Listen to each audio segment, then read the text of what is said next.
nous sommes seuls à décider de la solution. Ouais. C'est pourquoi je dis c'est civilisationnel. Ouais. C'est culturel.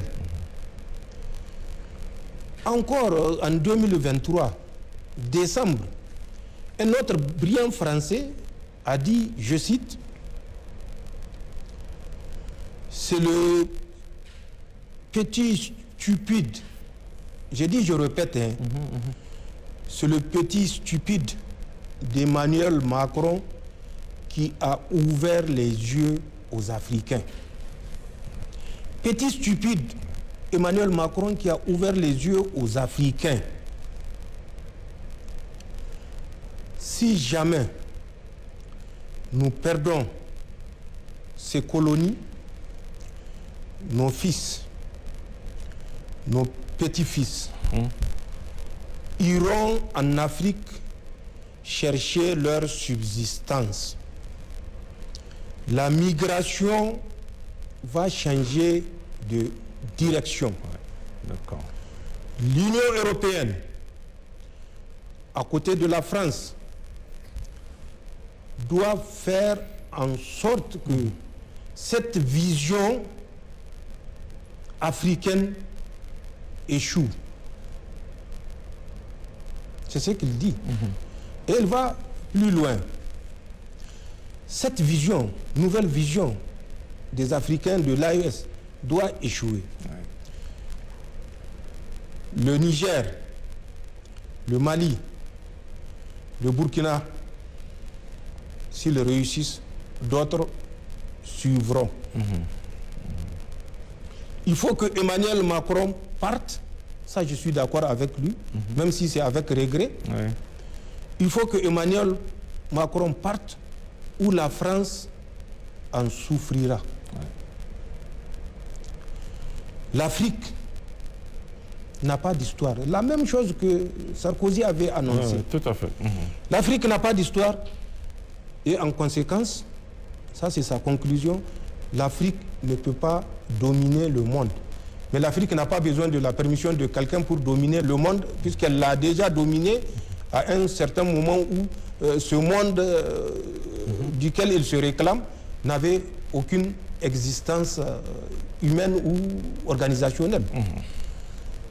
Je ferme la parenthèse. Et c'est pourquoi je dis, tout ce qui se passe, cet acharnement pour la France et le fait que nos pays ne méritent aucun égard. Nos pays doivent rester les colonies qu'on exploite à volonté.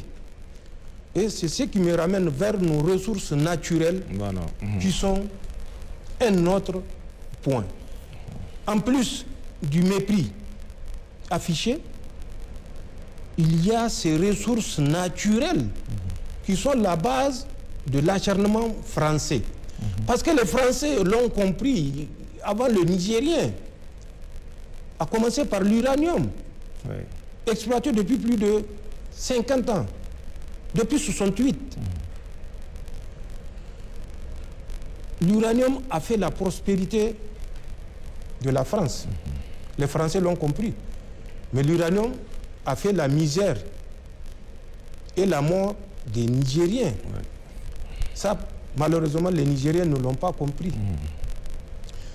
Toutes nos ressources, qu'elles soient sur le territoire national nigérien, qu'elles soient dans le sous-sol burkinabé ou malien, sont l'objet de cet acharnement en deuxième point que l'on observe non seulement de la part de la France, mais également de toutes ces puissances occidentales qui forment bloc derrière la France, malgré vraiment cette évidence qui est là, que ce qui se passe n'a rien à voir avec l'humain, ça n'a rien à voir avec la volonté de la France à défendre le droit ou la démocratie, d'ailleurs qui sont des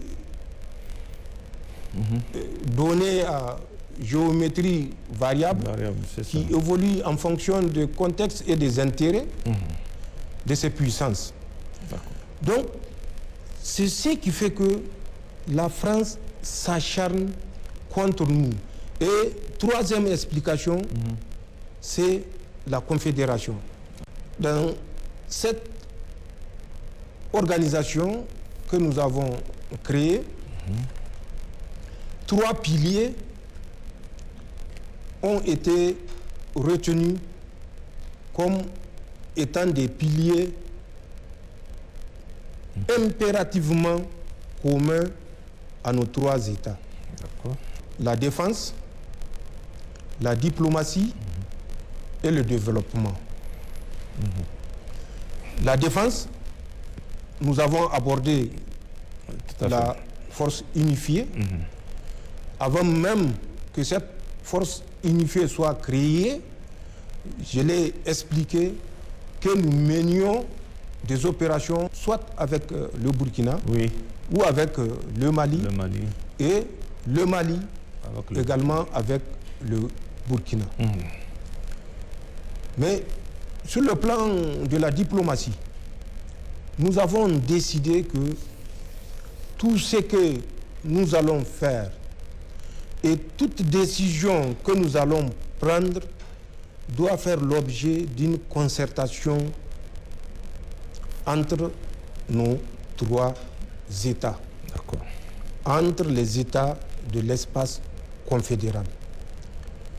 Le développement qui est le troisième pilier, vous l'avez suivi récemment avec la création de la Banque d'investissement et de développement, donc la Banque confédérale d'investissement et de développement.